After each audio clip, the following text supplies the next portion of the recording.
National Weather Service in Wilmington has issued a severe thunderstorm warning for northwestern Bracken County, northern Campbell County, northeastern Pendleton County, southeastern Hamilton County, Claremont County, northwestern Brown County until 5:15 a.m. At 4:28 a.m., a severe thunderstorm was located over Alexandria, moving east at 45 miles an hour.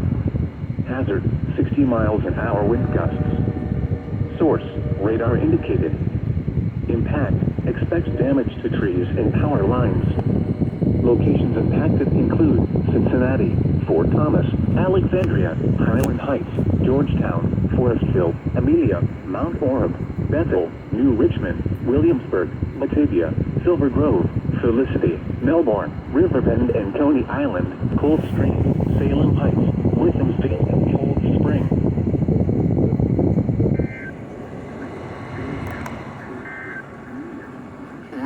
Bethel, New Richmond, Williamsburg, Batavia, Silver Grove, Felicity, Melbourne, Riverbend and Coney Island, Cold Spring, Salem Heights, Wythamsville and Cold Spring.